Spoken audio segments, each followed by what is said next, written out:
Russia doesn't have the death penalty, and outside of Moscow, nowhere else on earth is this court acknowledged to have any legitimacy. Aidan Astin and Shaun Pinner were convicted and sentenced to death for terrorism by the so-called Donetsk People's Republic. We've never killed anybody in Donetsk. I don't know how it's going to go. It could be 3, it could be 6 months to trial. When you were taken prisoner, were you worried you were going to be executed then? It's pretty understanding of the stages of being captured. Bound me to a chair legs and then put a hood over me.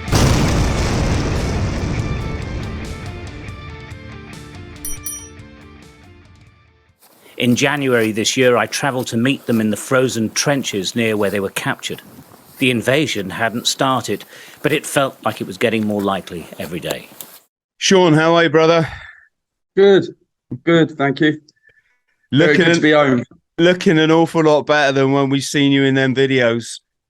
Yeah, I said to you before, I was about 65 kilo in those videos. We had bread and water, so I've put on about 15 kilos since I've been back, which is great. In the last sort of 4 or 5 weeks already. Most of it, I think, is water, but, you know, it's just good to be sort of feeling healthy again. And that bread and water was... So you were held by the, what was it, like the Donetsk People's Republic? Yeah, initially, after the Battle of Mariopol, Zelensky sort of said, you know, you can surrender, try and get back to enemy lines, which my platoon opted to try and escape and evade and get back to enemy lines. About sort of the 13th of April, we decided that we were going to move and go from our position to another position about 130 kilometres outside Mariupol. However, when we went in the early hours of the morning, we got compromised. There was an ambush waiting, and then literally everything just went to tits. Found myself on an E&E on my own with some casualties. We got captured about 2 hours outside Mariupol. And then I was taken to a black site where I was just given bread and water for 50 days, really, on top of everything else. You know, literally all the bad stuff happened at that place, really.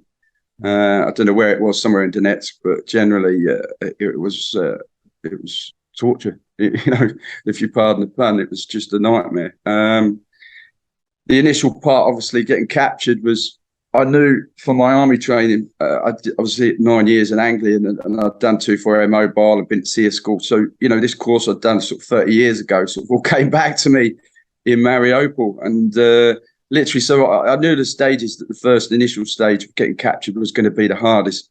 If I got through that okay, then literally I was hoping it would get a bit easier. But it didn't, obviously. That's when I had the 50 days of starvation. It was just bread and water. We got bread at about 10 o'clock. If we were doing something for the day, you didn't eat, because if you weren't in the cell when the bread came, that was it. You weren't eating until the next day. So I was already on a calorie deficit in the prison. And when I didn't get fed, I was down 2,000 calories straight away, sort of 2,500 calories. So I knew I was losing weight. And then on top of that, we had the interrogations and everything else, which just meant, you know, I was always fighting that sort of intake of food against what the activity I was doing. So I was just starving to death, basically. And I still say to people, it's the worse than torture sometimes, because you're just sitting in a cell all day and you're just thinking about food and where you can get your next food. And if you're in an isolation cell, you just don't know what's happening, what's going on. I was quite lucky because I could speak a bit of Russian. So when I was met the other guys, eventually, you know, I was a translator and I had a better dealing with and a better understanding of what was going on, even through when I was captured. So, you know, even when I was captured initially, I knew people were on the phone behind me talking to other people that were going to move me on quite quickly to somewhere else.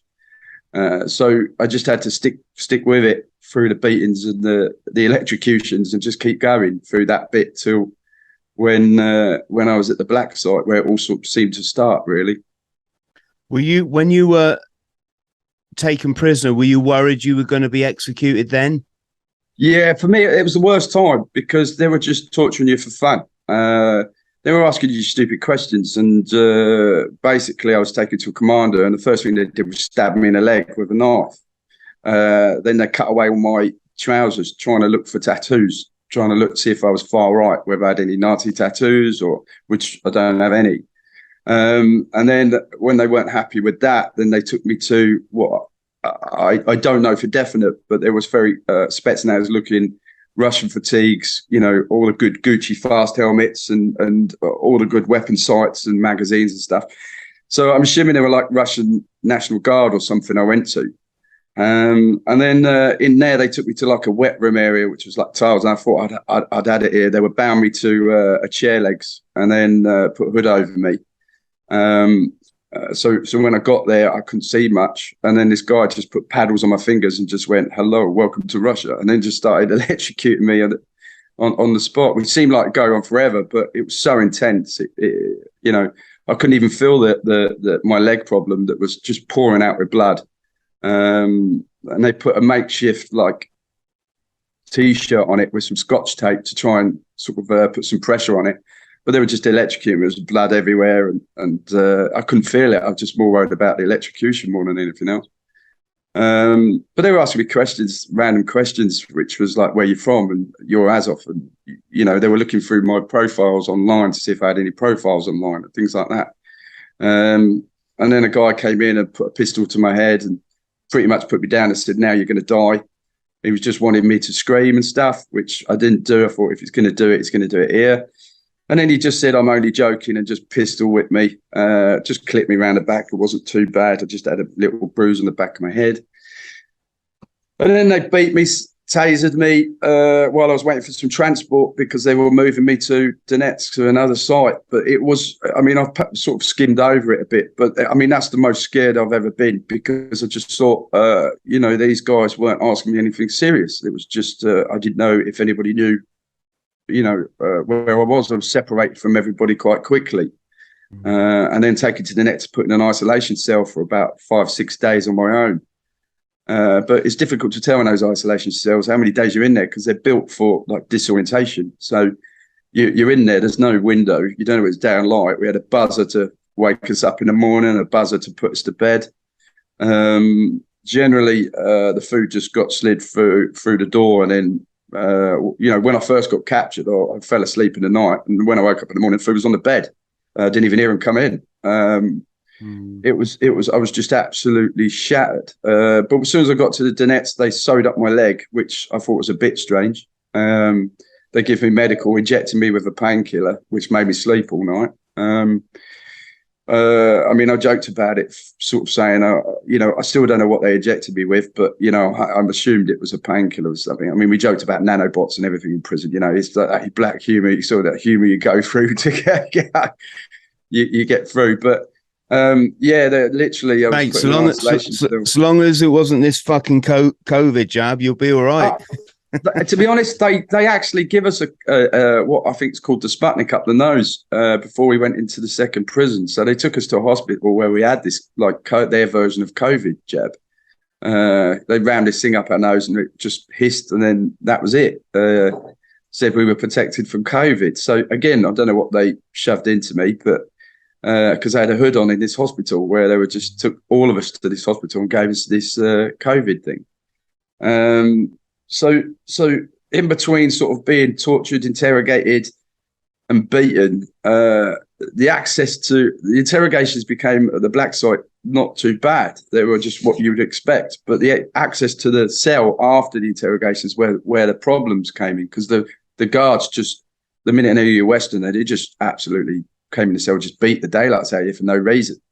You know, and we were already underweight because of Mariopol. We'd run out of food and water and ammunition pretty much. So we were literally fighting 2 weeks on empty to just go straight into that. Just killed all the reserves and just started losing weight from the day one. You know, I remember just talking to the Foreign Office because they got us ringing the Foreign Office quite quickly. And they said, "How are you?" And I said, I can't hold any weight.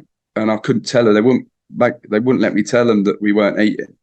They just said, you don't talk about condition. You know, it was like that, literally. And we just rang the Foreign Office and just said, "Yeah, look, we're eating, but I'm eating 1 meal a day. I'm not holding any weight." I got blown up in Mariupol, so I had real bad contusion and a problem with my ear, and I got flash burns across my face, so I was really conscious. I still had like the redness and stuff of that, and I've got to have glasses now because I've just been to the opticians, funny enough. So I've got to have some glasses because I'm a bit sort of short sighted now in one eye. But yeah, literally, we were sort of saying that, you know, I'm injured, and they just didn't care. They just wanted the information, any information you could give them. In those critical first 7 days, which I knew hopefully after that it would get a bit easier. But they moved me from an isolation cell about 6-7 days into a cell with 2 Ukrainians in a basement somewhere, which I have no idea where that was. And it sort of got a bit easier, but we were just starved for 50 days, which is just the worst, to be honest, because you run out of energy, you're just eating bread. Then your diet slows, your sort of body slows down. Everything is built in there to make your stomach uncomfortable. We didn't have a bed. There were 3 of us in the cell that was about 3 meter by 1 meter. So when it comes to sleeping, we were like shoulder to shoulder in this cell. It was dark. It was about -2, -3 because it was sort of coming early April still, and it was coming out of that cold season. So it was everything you would expect a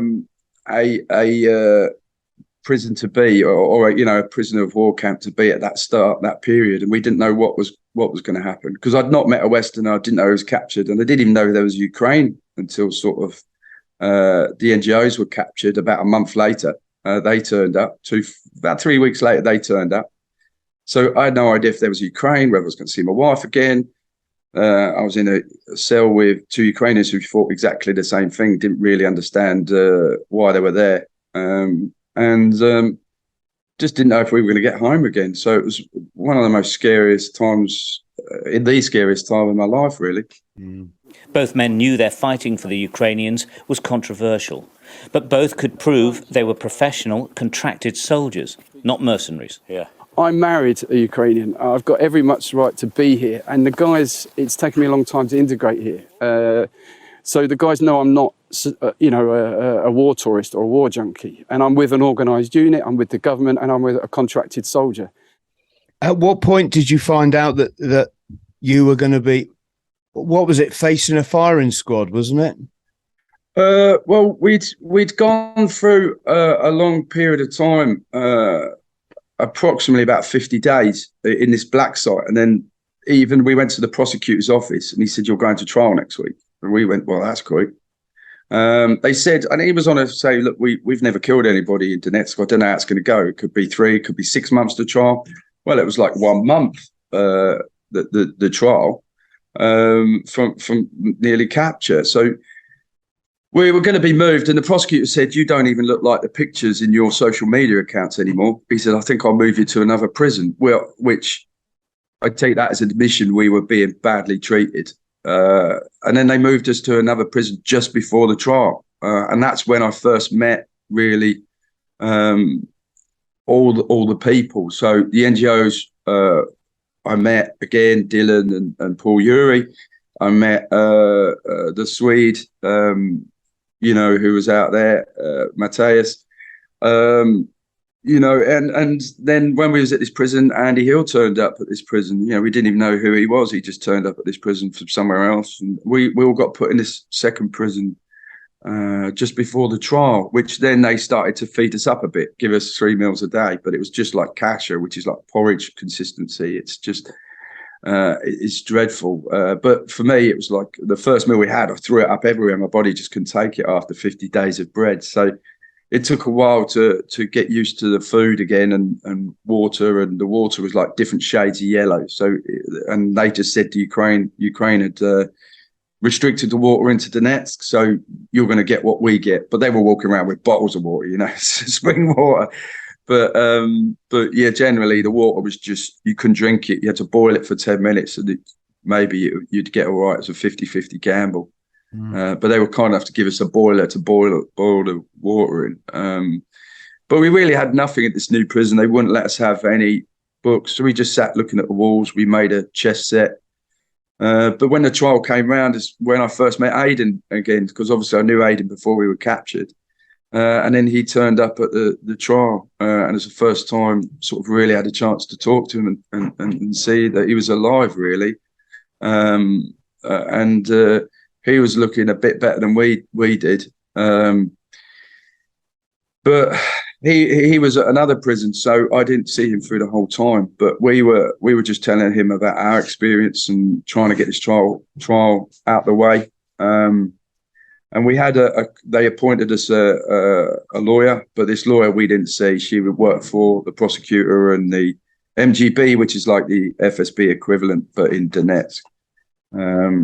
So she wasn't any help whatsoever. And we knew it was a sham trial. And from the minute we started the trial to the minute the trial ended was about sort of 3 days, and we'd got the verdict. We were going to get the death penalty. So, and to be honest, we weren't shocked really. But deep down inside, I knew 60-70% that we wouldn't be shot. I knew DPR of old, and if they wanted to shoot us, they'd just taken us down the park and shot us.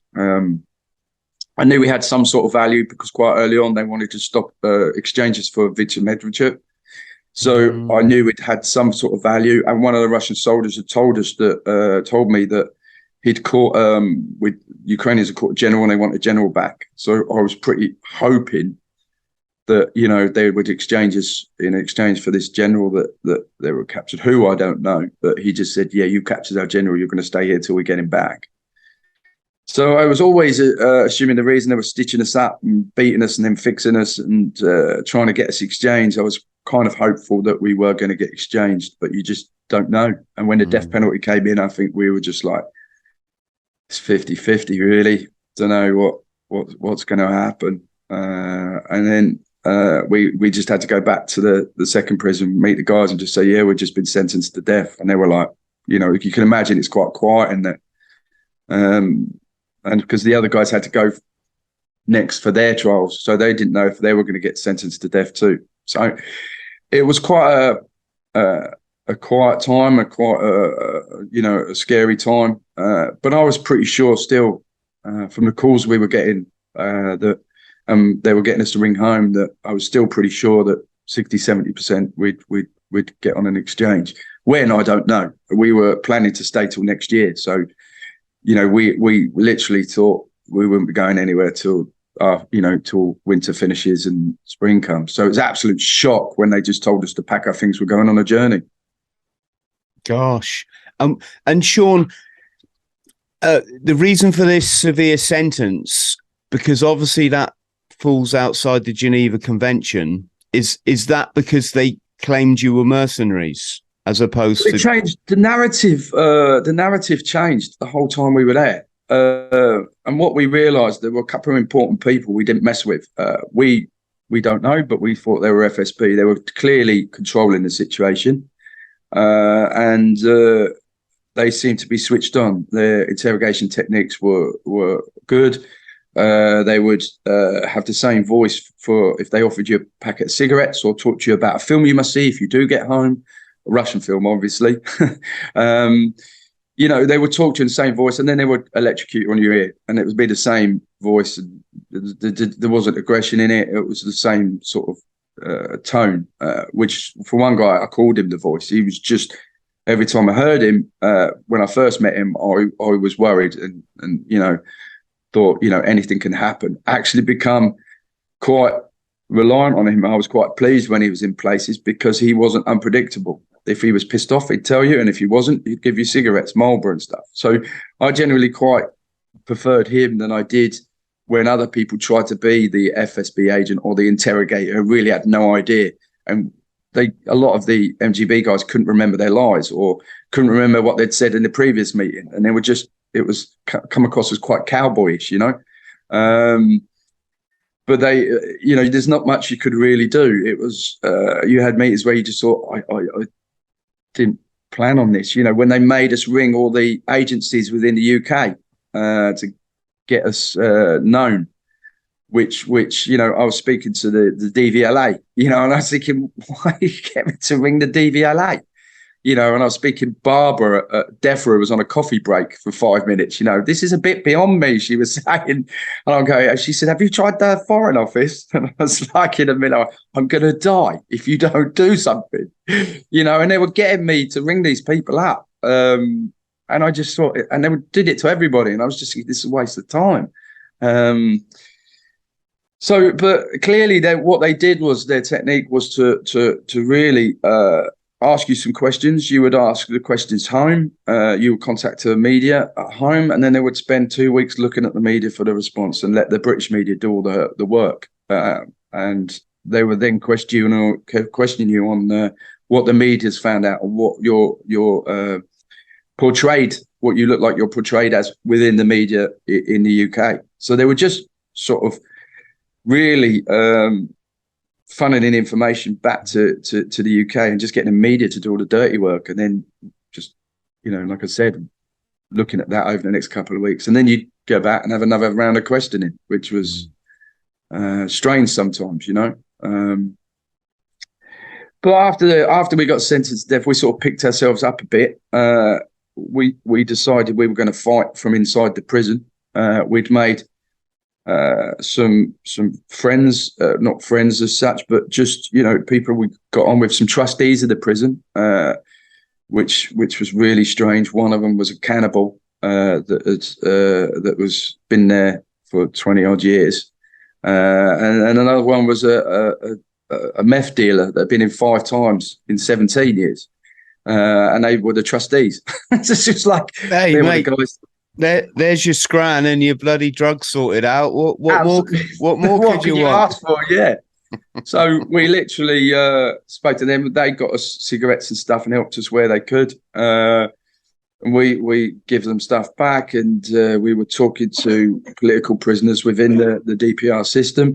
But the Genevan Convention, we were told the narrative changed all the way through. So first of all, we were mercenaries, and they wanted to predict this side of it. After a month and a half, it changed to terrorists. You went to terrorist training camps, and we were then, charges were added to our mercenary charge.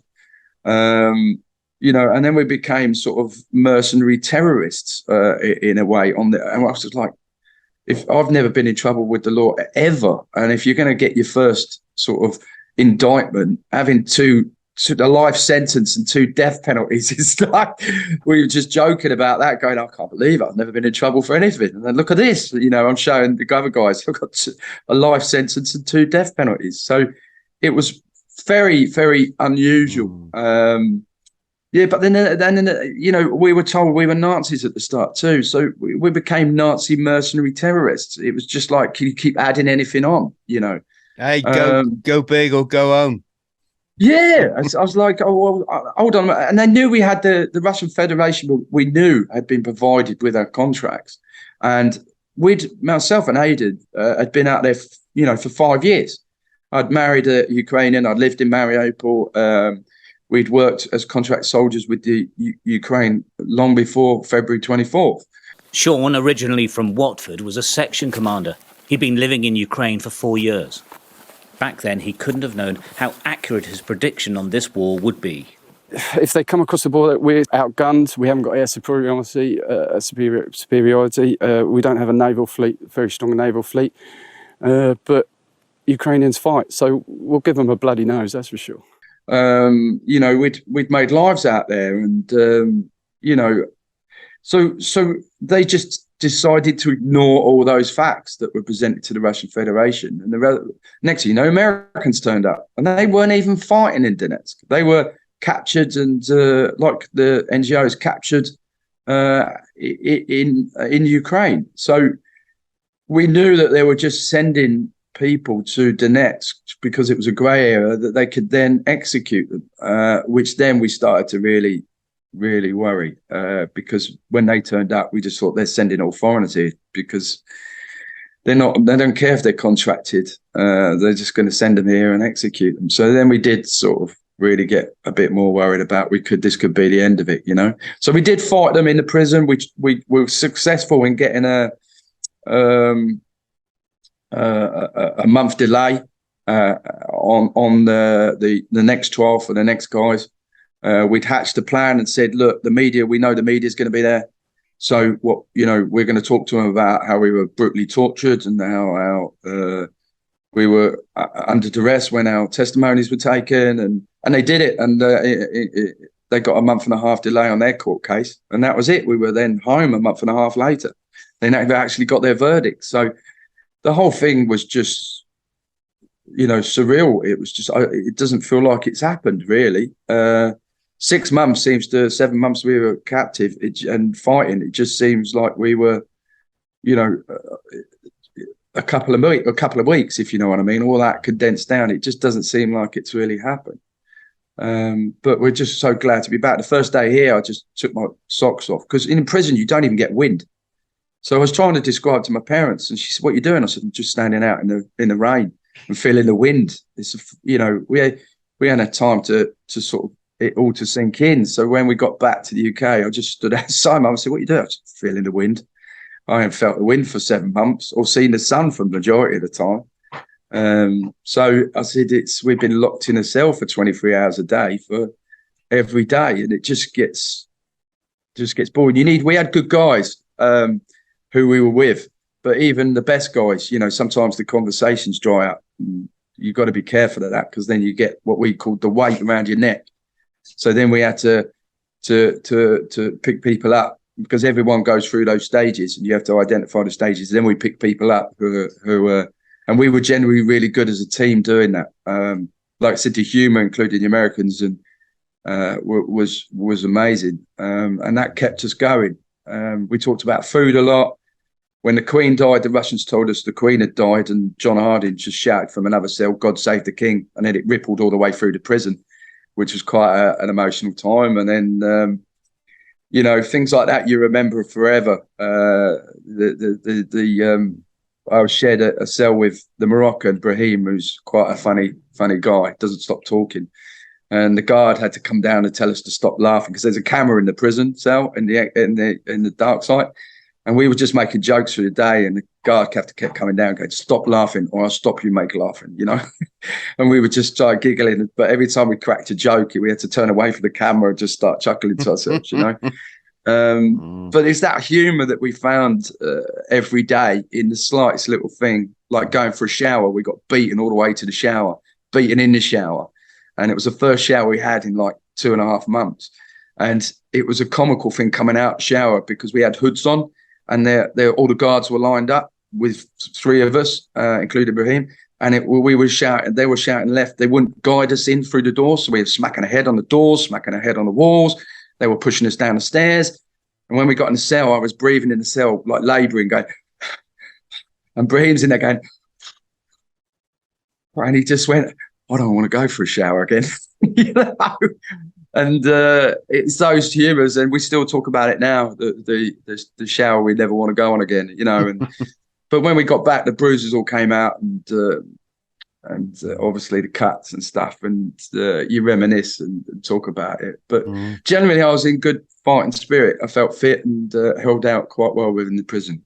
I hope the other guys are the same. But Mariopol's still dealing with a lot of that, because we lost a lot of friends in the fight there to hold Mariupol for as long as we could. So, I'd say 60% of my platoon was injured or killed.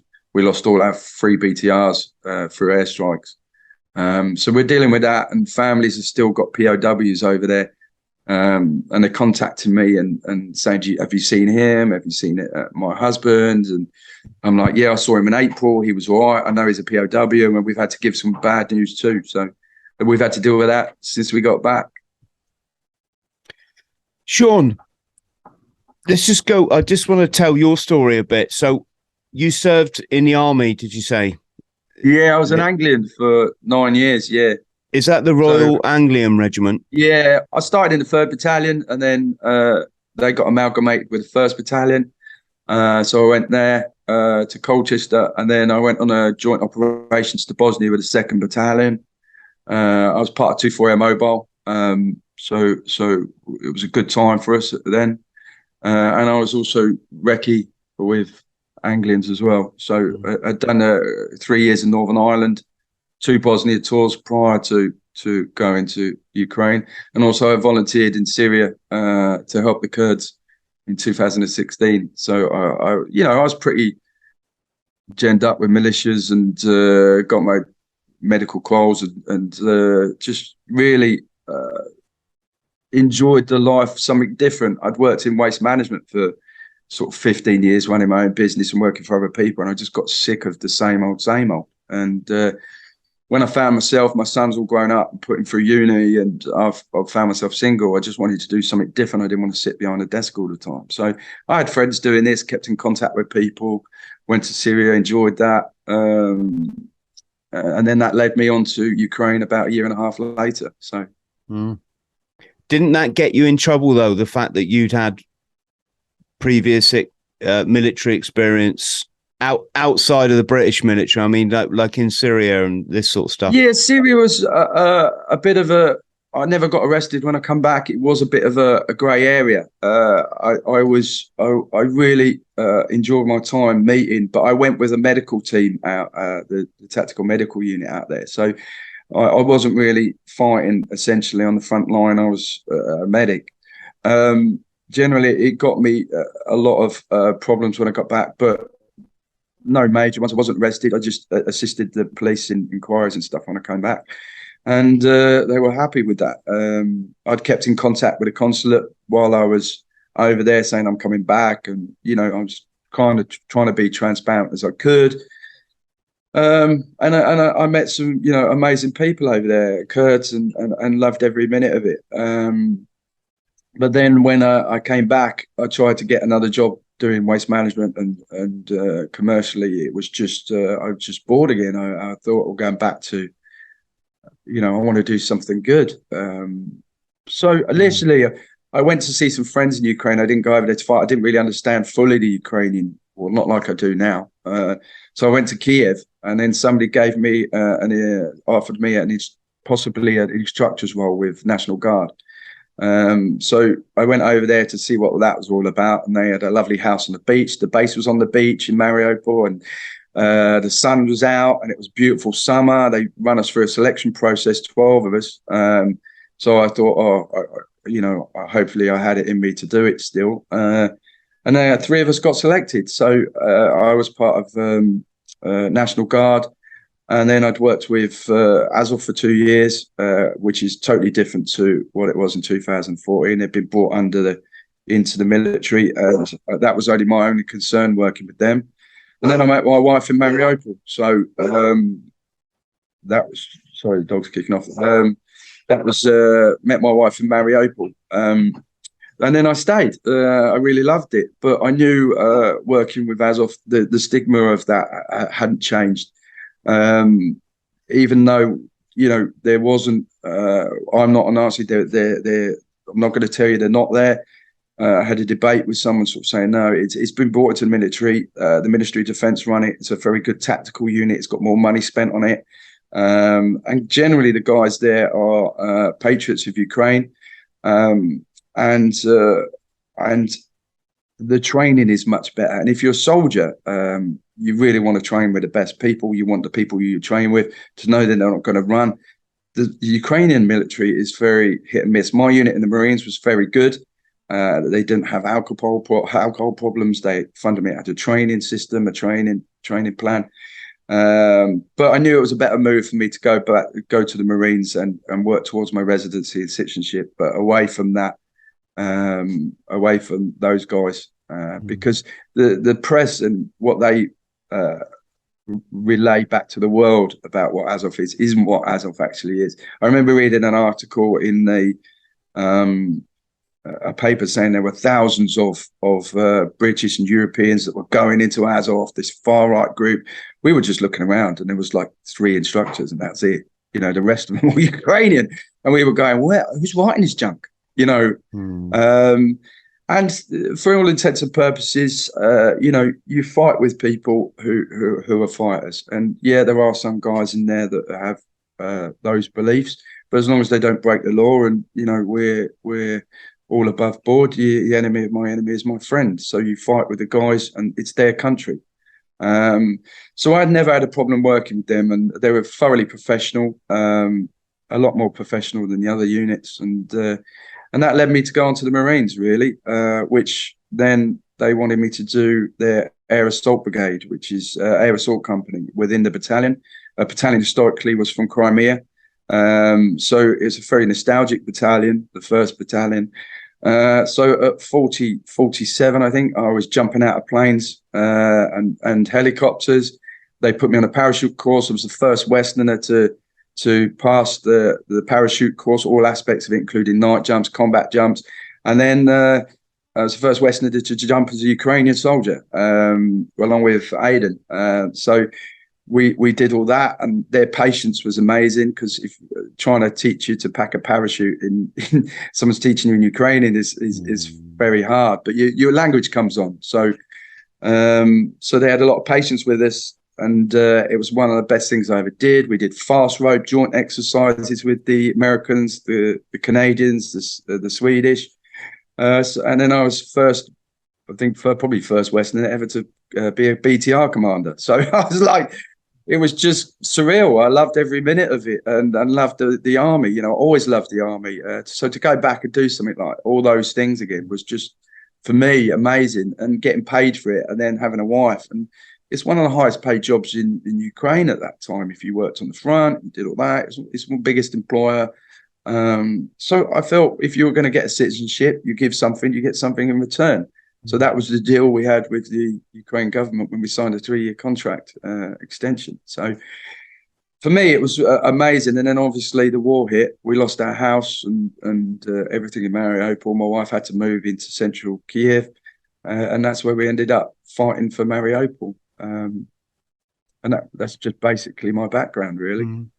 Is it a thing then? So, like when I joined the forces, and as you well know, Shaun, the thing was Northern Ireland. That was where you went, and cut your teeth, and whatever the expression should be. Is it the thing then in Ukraine that you've got this issue in the east? Is that what all the training and the fighting is geared towards? That you've got these Russian separatists supported by Russia? It's a very. I think a lot of people in this country, Shaun, don't understand the complexity of it all. They just think that Russia has invaded another country for no reason whatsoever other than greed.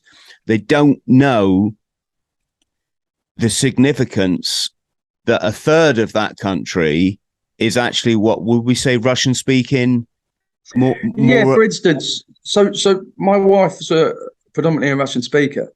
We live in Mariupol, and Mariupol generally speak Russian as a first language, would be fair to say. However, majority of Mariupol people identify themselves as being Ukrainian. There are sympathizers in Mariupol that obviously believe that Russia, they should have more Russian ties. However, generally, the people in Ukraine lead towards the West, but they speak Russian and they identify as being Ukrainian. And this is where your problem is, with that region. So myself included, learn Russian, not Ukrainian. My Ukrainian is very bad, but generally because of where I lived, I learned Russian and Suzyk, which is a mixture of both. This is the problem you have within that area. You've got also a power vacuum in that area. That basically what seems to be warlords coming in and gangs coming in, and where it all started were funded by Russia because Russia wants that area. That area is quite rich in industry still. It's some of the most fertile farmland probably in Europe. So there's a lot of money, and he also wants the Azov coast. So he's been funding a war since 2014 and an uprising basically in that region because he wants the former Soviet Union back. And he wants that link between Mariupol to Odessa around the Azov Sea. So this is where your likes of, the Azov formed bases to stop that from happening, which was successful in taking back Mariupol from the separatists and holding that region. So whatever anybody's thoughts on that, that's what they've done, basically. And then you've got the rest of Lugansk and Donetsk, which They're trying to hold those areas, predominantly Russian speaking. But what they're really good at, the Russians are, is evacuating all the Ukrainians. The Ukrainians evacuating Mariupol and then taking bus loads of Russians into Mariupol and resettling Russians back into that area. So then you've got the referendums coming into play. Then they're making everybody vote Russian. Of course, there's no Ukrainian resistance in those areas or anybody that can vote for a no vote. And if you vote a no vote, you're taking a 3-year jail sentence probably straight away, because we were imprisonment. You know, anybody that showed any patriotic tendencies towards Ukraine generally got a 3-year suspended sentence or a 3-year sentence, you know. And one of the guys, DPR guys in the prison, said there is no platform for them to elect anybody. You know, this guy, the mayor, is there. And if you criticize him online, you're then put in prison and taken to, you know, there for 3 years. So generally, there's no democracy in those areas.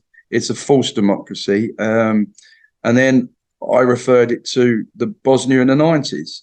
I said to a journalist over there, a Russian journalist, I said, it's, you know, the Americans have a great saying. It's you can put lipstick on a pig, but it's still a pig.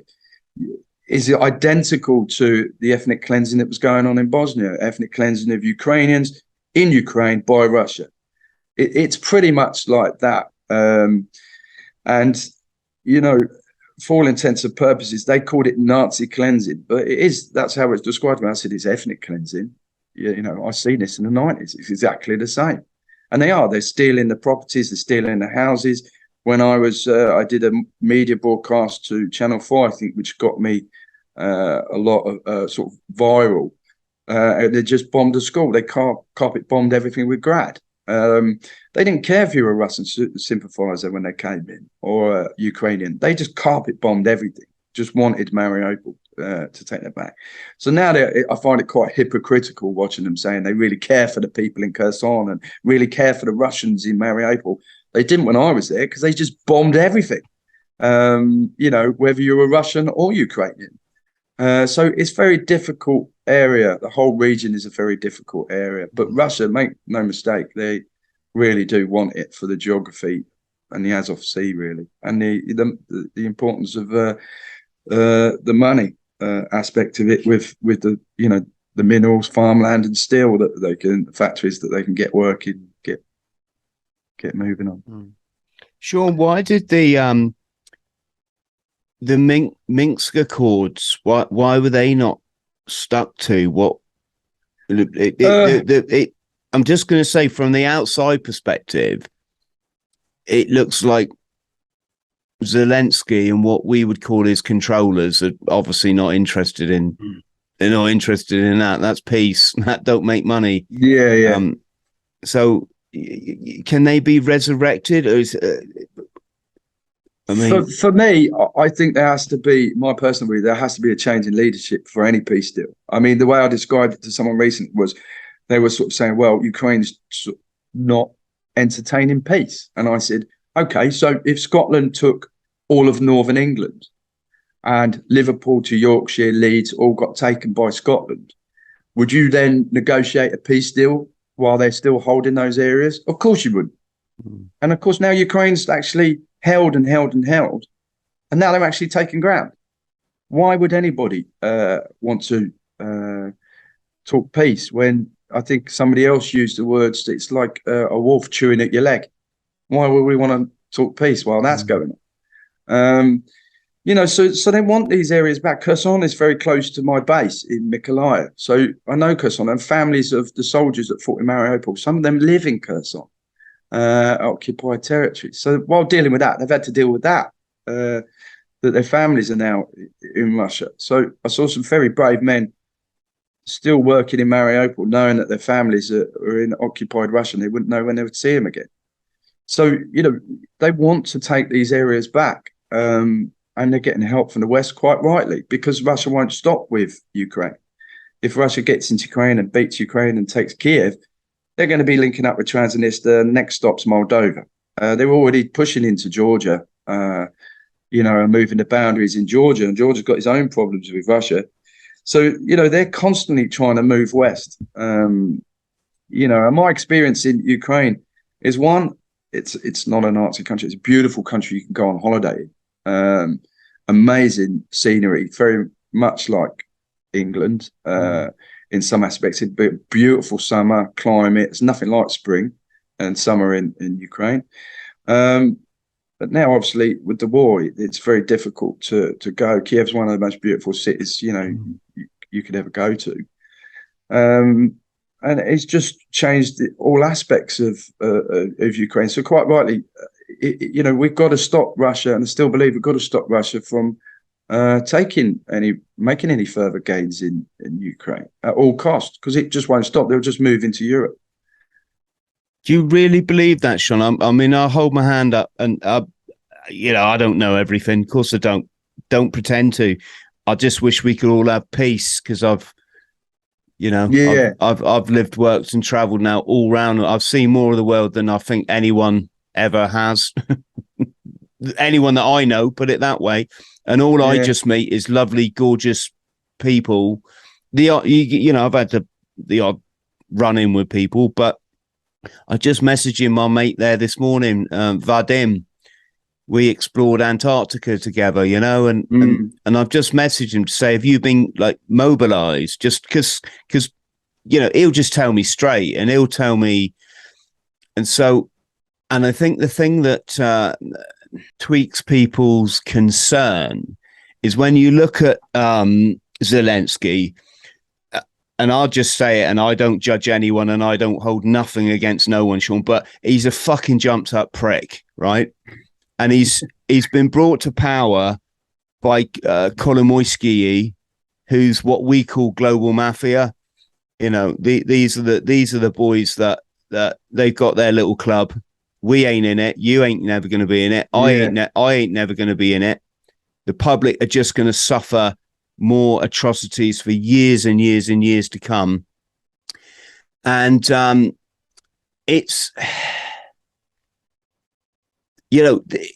all just so not clear cut. But one thing we do know is blessed are the peacemakers, and it's just that simple. Yeah. And these fuckers, they don't give a shit about that, because they're all sociopaths anyway. They can't experience love, Shaun. To them it's just money and power. Just money and power. And I don't want my kids to be subjected to a whole lifetime of war that I have been and you have been, right? I remember seeing tanks on the news when I was a kid in like some Iran war or some Pakistan, and the people used to sit on the tanks because they were too shit to fire weapons, and then the whole Northern Ireland thing, and then the 20 years of illegal conflict in the Middle East, all based off what some people would argue were false flag events, and if I just thought it was a case of pour weapons into Ukraine and that'll sort it, I'd be the first to put my hand up, and I'll be the first to go over there. But Kolomoisky, third richest man in Ukraine, wanted for let's just say crimes.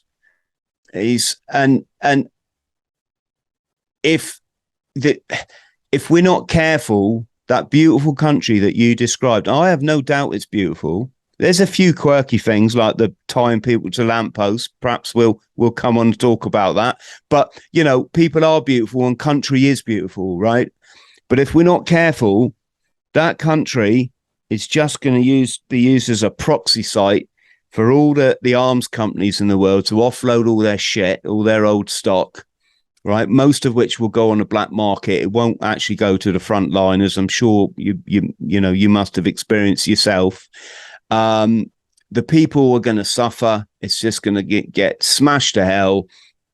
And what am I saying here? The resolution will all come too late. It will all come too late. And there's not. Also, Shaun, we got to remember that they're playing a game here. This pushing with NATO. Was it now Sweden and Finland are going to join? It's like, what? the two most peaceful countries, and I've got a medal from Finland, believe it or not for scrapping, but for humanitarian work that I've done. And I've lived in and out of Sweden on and off for several years, you know, and I'm only mentioning this because there'll be people watching now like, Chris, why didn't you say this? Why didn't you?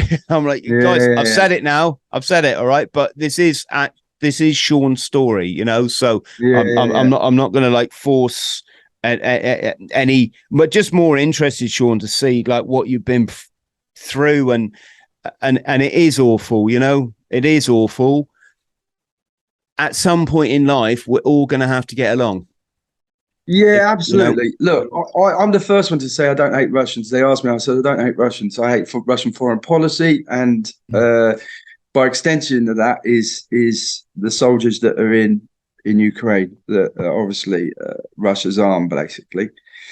Go back to your first point, the Minsk Agreement. I was kind of hoping out that would hold up until the very late days in February, up till 24th of February. I was kind of hoping there was going to be some sort of resolve in that.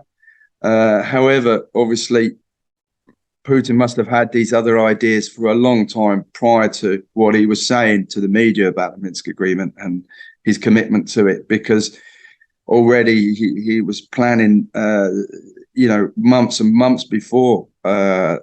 We'd always had over the last 5 years 90,000 people from Russia on the border in the our army personnel.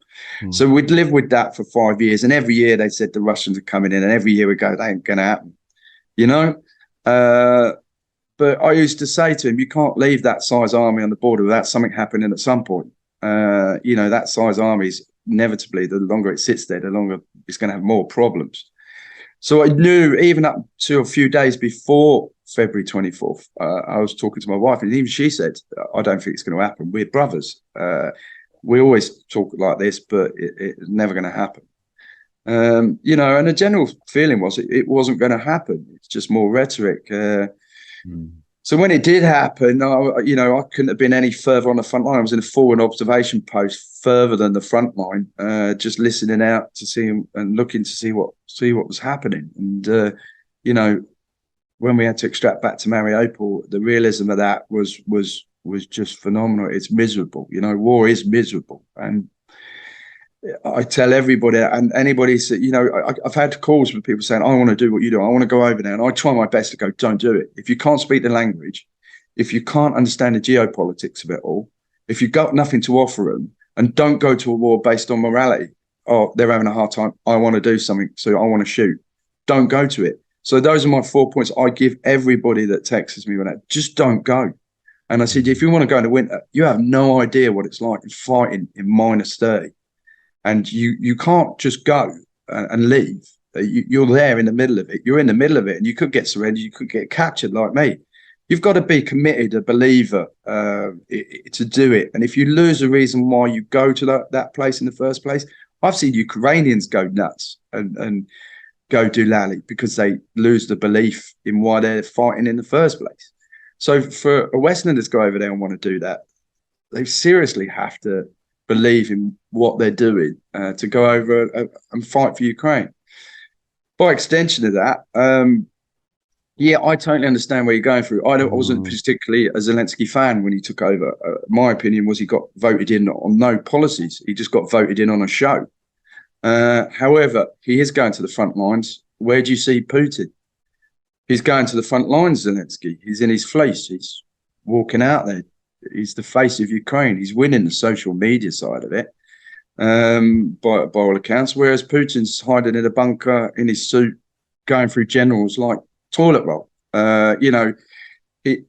They've not got a grasp of this war. This whole war has made Russia look financially weak. It's made them look military weak, and they clearly have. Their plan was to take Ukraine within sort of 3 to 7 days to attack Kiev, take the flank. It hasn't worked. And like I said to you before, I didn't even think the speed they were going through, I didn't even think there was going to be a Ukraine. So what it was made clear to me when I was captured was by the Russians and the DPR guys was that the territory of Ukraine, it belongs to Russia. It's Russian, which for me was very hard to take. It's not. It's a sovereign country. Countries move on. And they said when we finish with Ukraine, we will go to Poland and take Poland. And I just sat there absolutely gobsmacked. And you can have the other Westerners on the show tell you exactly the same conversations we had with their mentality. Sorry, Shaun, I'm not disagreeing with you. Yeah.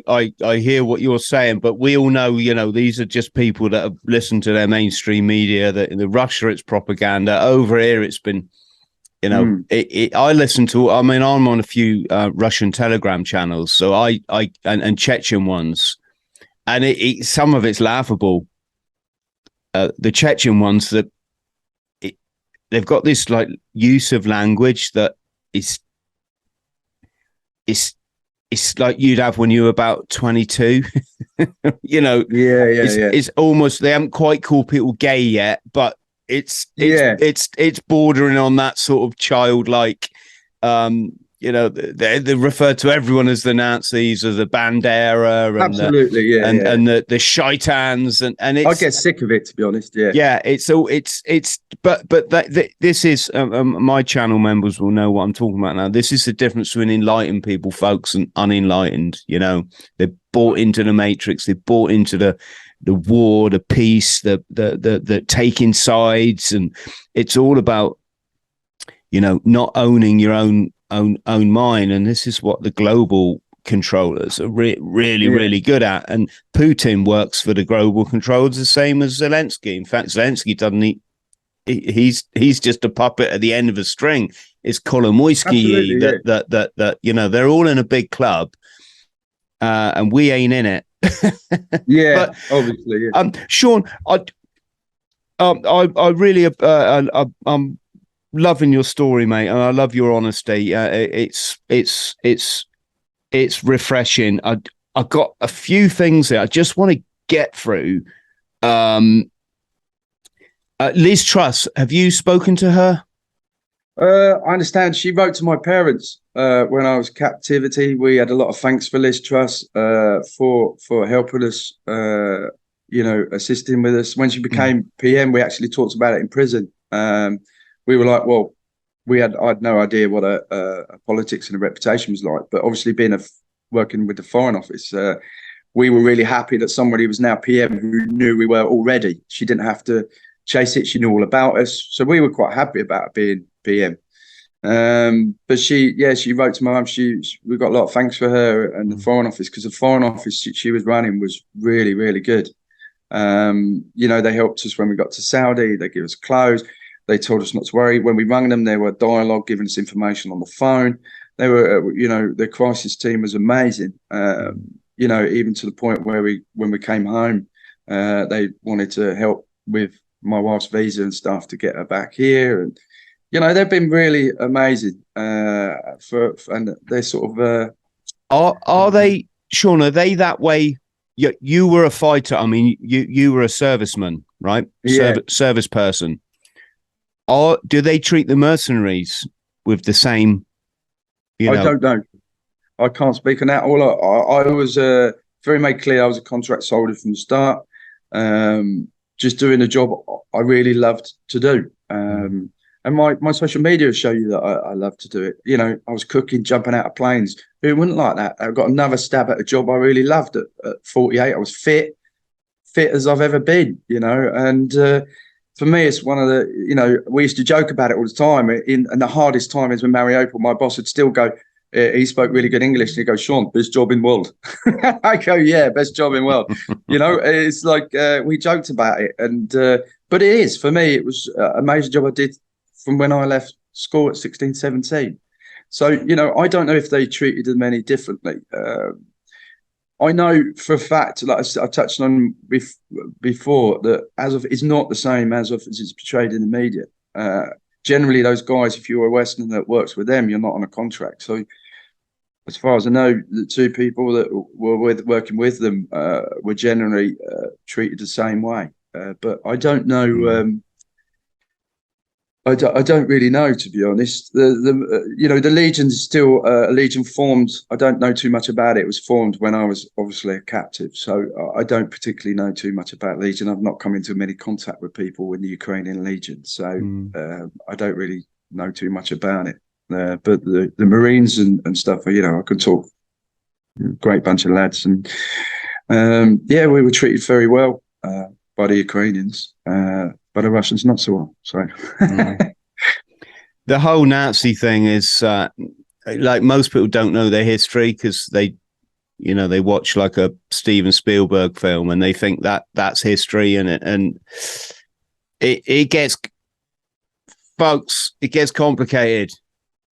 You can actually be a Nazi and be a really good person, but unless you've done your reading and you understand what National Socialist means, you've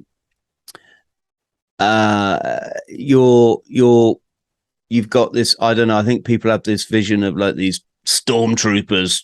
They just want to kill and I've said this all along, and I don't take sides, but people get confused between nationalism and find me a soldier that isn't a nationalist. Yeah, anyway. Well, there you go, and also the history of that country is so entwined with Russia and with Germany, and just through the Second World War, it was very still stuck there in a way. Yeah, incredibly complicated. What about? So I know through my own, can we say, intel, that British forces have been operating there for a long time. That's all I'm going to say, folks. Right? I'm never going to put any of my, I'm never going to put lives at risk. Did you have experience of that? No, I was on the front line with Ukraine. Like I said to you, I was in a forward observation point. You would have never seen any Brits there anyway. No. I was as far forward as you can get on the first day of the war. I'm quite lucky I survived because a lot of people didn't. So you wouldn't get anybody that close anyway, but never saw anybody. And we were surrounded. So I never saw any, and I never see them over there in 5 years. So I just wondered if you heard, let's just say, for example, weapons coming across the border, this sort of stuff. No, obviously the in-laws came in. It took a while to trickle down, and in my opinion, didn't get there quick enough. 30 years ago, I'd fired a Law 94.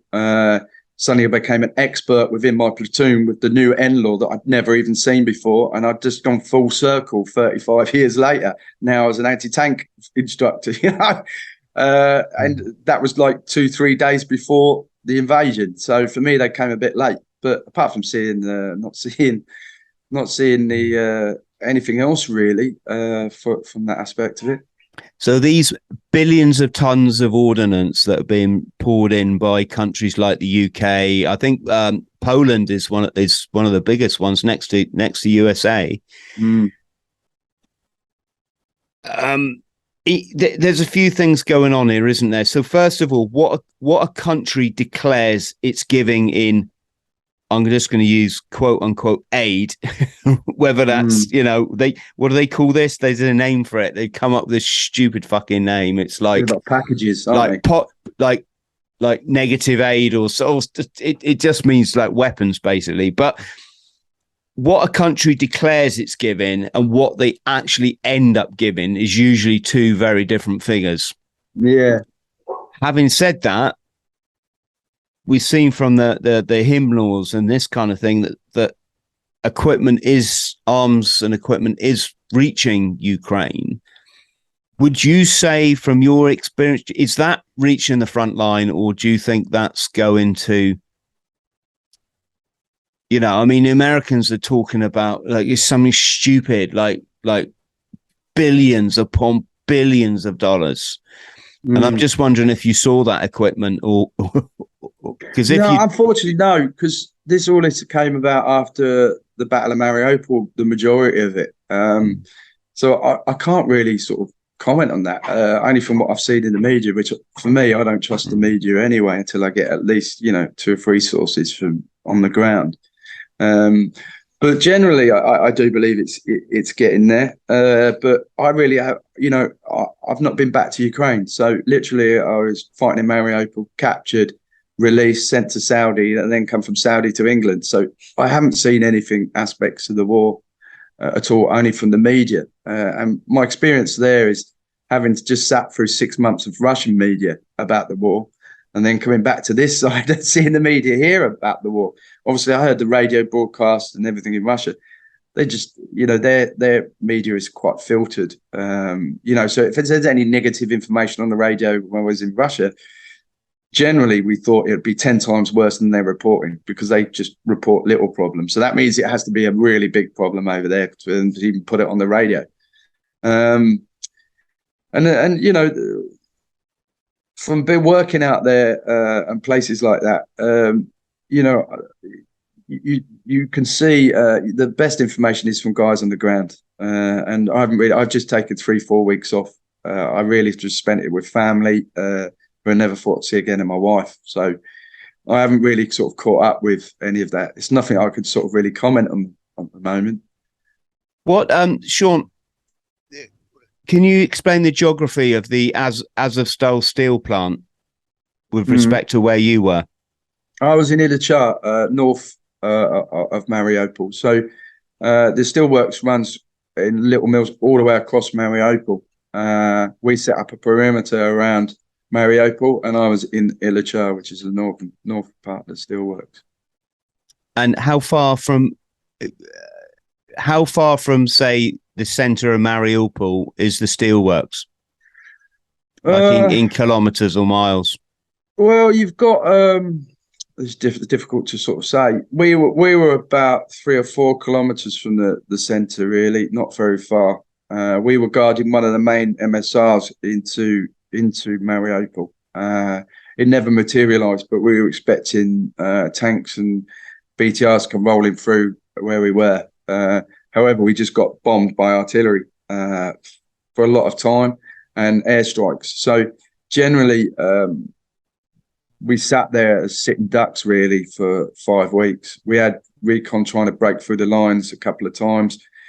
But generally they were targeting other areas from the east side rather than Mariupol. So they came in through the left bank, and that side we could hear it all going on behind us. And my house is on the left bank, so I just had to sit and watch that area just get totally annihilated and my house blown up. So, we were hearing that. We knew we were surrendered. So, we knew we'd have to either surrender or fight our way out quite early doors. So trying to get motivated to get up every day and do that is hard work, because fighting a battle is one thing, but when you've got no insight and no win, really, it's very hard to get up every time it's your duty or your stag and get people motivated to get them to fight.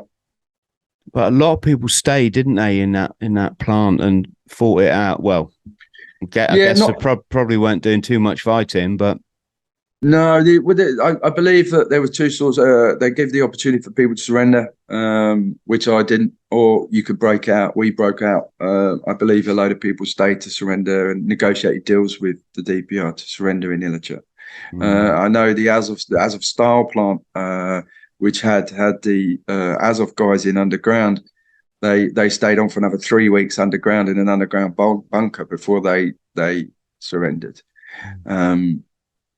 For me, the war, it was over. We'd already run out of water and food. We didn't have any of that they had in those bunkers anyway. So we'd already been depleted. It was just, and we'd had a battalion that had surrendered because they'd just run out of ammo and run out of people. It was that sort of war. So there's conflicting stories that come out about Azovstal, but generally that's the way my unit ran. My unit wanted to break out, and we tried to break out. So that's the way we went with it. Shaun, did you see a lot of death? Yeah, absolutely. You couldn't get away from it. Even when we first got to Mario, we were lucky that when we was in Pavlopol, where we were deployed in December before February, we'd actually extracted and got out of there with no casualties, but we'd heard casualties and deaths on the radio. but my platoon actually got out there without even a scrape, which was great. I don't know how we did it. It was just grad and on mortars, and I'd had 7.62 coming in through the slit of my trench. There were SBG rockets just hitting the trench line above. I could hear firefights to the left where they got overrun and prisoners had been taken on the first day, Ukrainian prisoners. So we were just, the shit had hit the fan and we were right in it. And when we got the code word to get out, we just had to bug out of our position and leave loads of shit everywhere. And go to the BTRs to get out and get a respite and a break from the fight we'd just done for 2 days trying to hold these DPR or Russians off. But we were just, the air superiority was just too much. They had the air all the way through to Mariopol and all the way through the siege of Mariopol. So this was just way too much. They had surface to air Iglas that just weren't hitting targets. They were 50-50 if it had hit. Saw a lot of rockets go up for these planes, but just not hit. But I was on duty when one got hit. It was crazy, to see it spin down, this plane just spin down into the Azov Sea. But we must have seen 40 rockets go up before that and didn't hit shit. So, could have done with man pads and good surface to air missile stingers, anything that would have been better than what we had there. But Mariupol was just a different story. As soon as we got dug in Mariupol, we had a recce patrol come and take out two of my friends on sentry. Managed to repel that, but unfortunately one of them died. We had two guys in my platoon who were scavenging for food. One got direct hit with a tank. Couldn't even find a body for him. Another guy got 2 broken legs. Then we had my friend who's on my Facebook who plays the piano, quite a sad story. On the extraction back, just found a piano at school, started playing classical music, and unfortunately he died in his BTR in Mariupol. So it's quite a sad Facebook story that I got on my posts. And he spoke 3 languages and lovely lad with all of it, the world at his feet. And unfortunately, it's just the nature of the job. We had reinforcements come in who weren't trained very well, didn't know much. So sort of 48 years old, I found myself a PKM gunner with extra link, GP and grenade launcher. And because these guys didn't know how to use them. So I was like Rambo at one point, carrying all this extra link, PKM, AK, grenade launcher, spare VOGs to go in the grenade launcher, because the reinforcements was undertrained. So they didn't know how to use all this stuff. And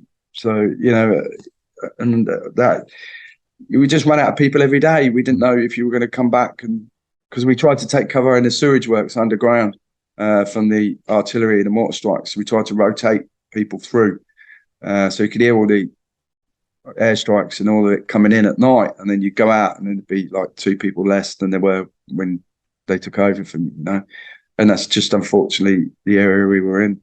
When we were coming out, they were just trying to extract out. We got bumps. There was Ukrainians in the streets, dead. There's nothing you could do. There was some laid on stretchers where they tried to take him out, but there was just too much mortars and artillery, and the stretchers were just left with the bodies on. It was just horrendous.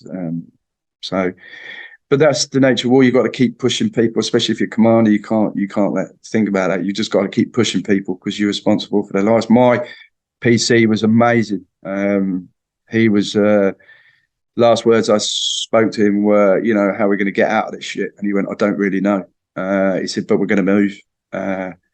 And he said, all I want to do is just see my wife again. I said, but where are we going to go? And he went, anywhere's better than here. And all the way through, he dug out positions, hot-wired a JCB, nicked a JCB to dig our positions out for us, which saved a lot of lives. One time I woke up, he was putting a blanket on me because we'd caught 5 minutes. That's the sort of PC you want. Good role model. He was a really good guy. Spoke really good English. So we live with it every day. Even he got hit by shrapnel. And he carried on. That's the way it was. More people were getting hit by shrapnel than sort of die. But we were surrounded by it all the time. Shaun, what about manpower or person power, we should say? I mean, Ukraine is significantly smaller than Russia, obviously, population-wise as well. How long can they keep going? I mean, who's manning their front lines now?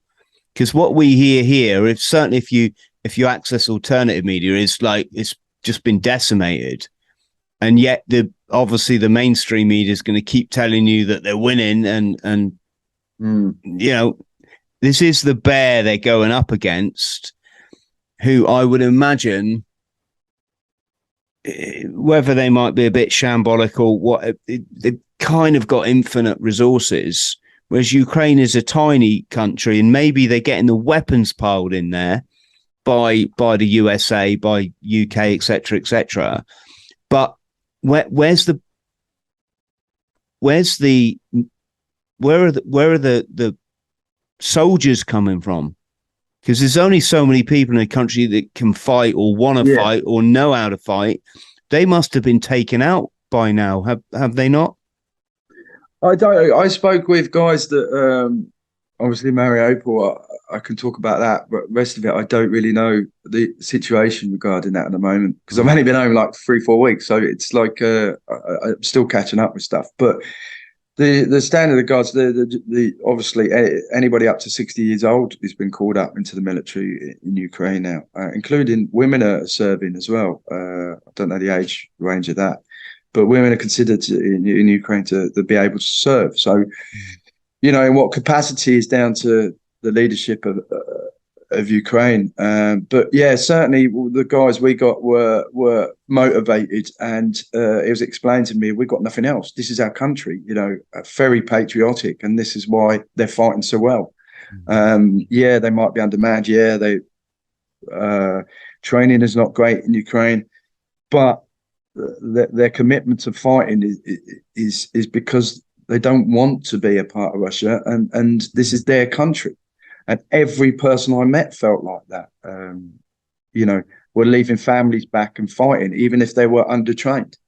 I don't think you've got the same mental attitude with the Russians at all. I think the Russians are more now in a war that they don't particularly want the Russian people. And very similar to, you know, Ukraine doesn't want this war, essentially, but they're fighting for their existence. And that, for me, is the turning point, and why they're doing so well now is that mental aspect to the war, that they're committed. They've got nothing else, and if they give up, that's it. It's all going to be Russia. So I think this is what's winning the war for Ukraine, despite the weapons coming in. It's the grit and the determination for people to defend their sovereignty, their way of life, their country.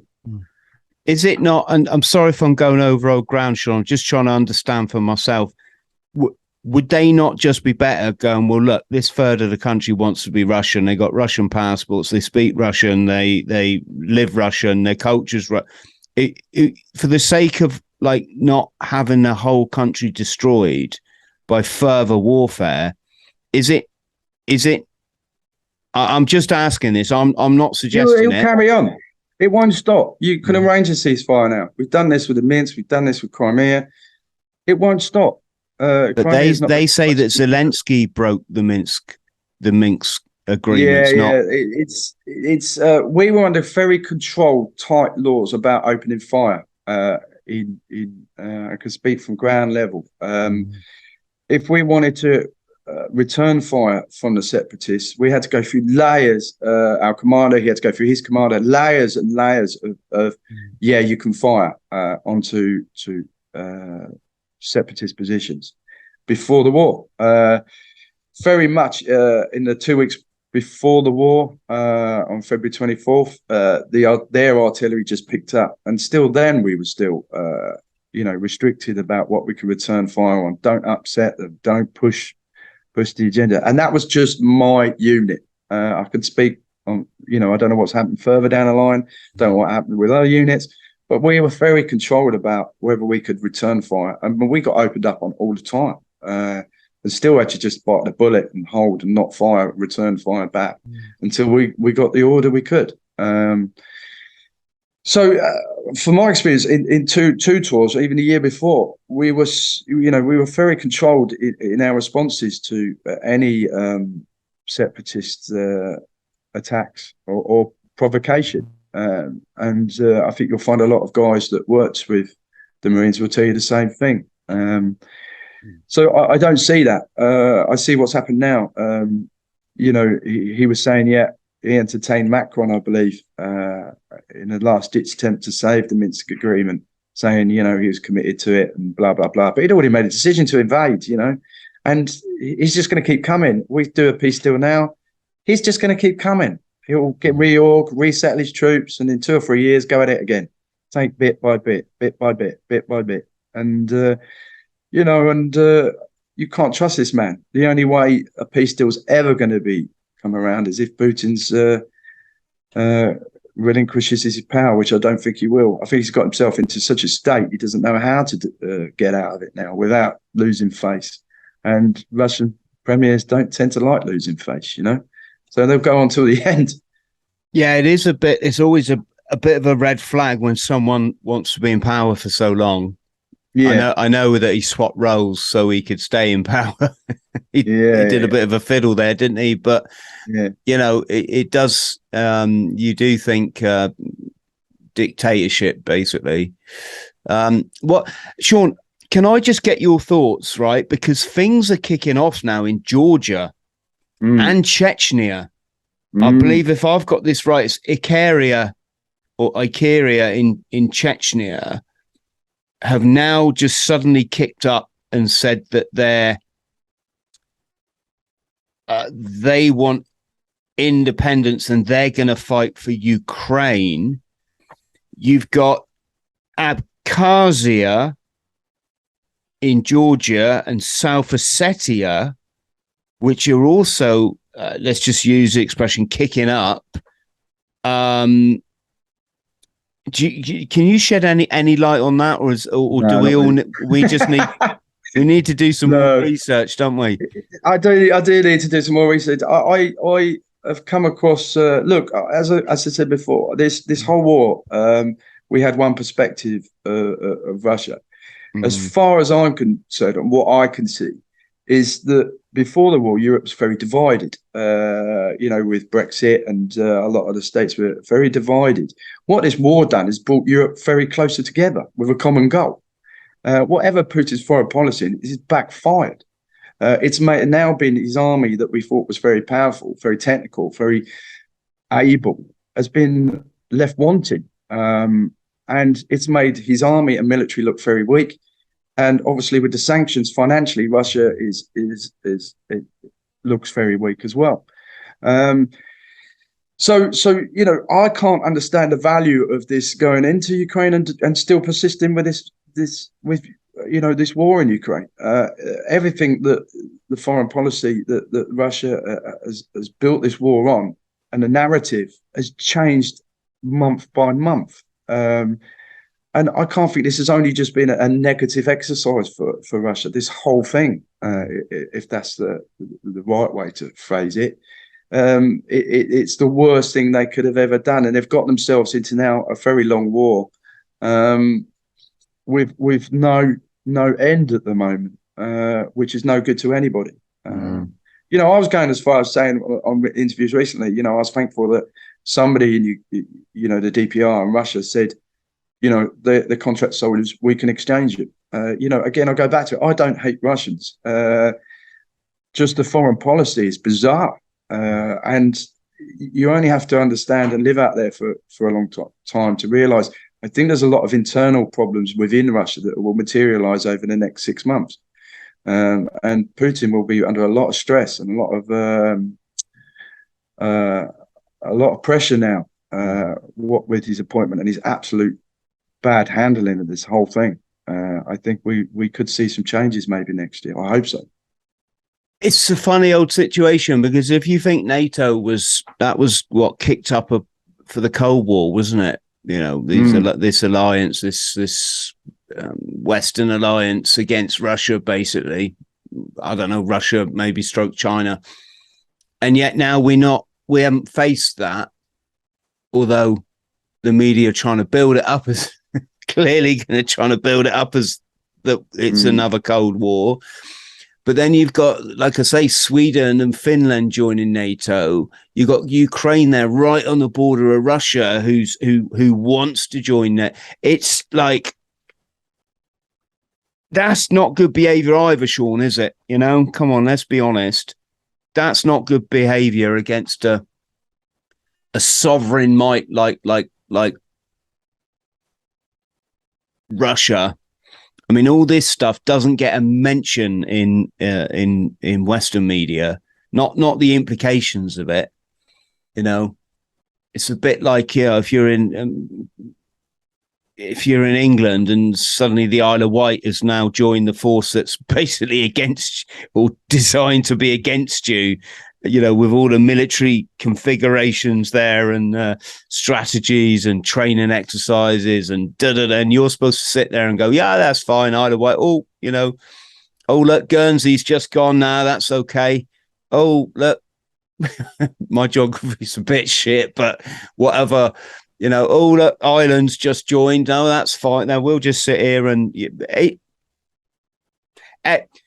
let's put that to one side, because like I say, we've got to find peace, folks. We've got to find peace. Can't keep doing this to our children. It is silly. We all want peace, yeah. Yeah, we got to call out these psychos in control.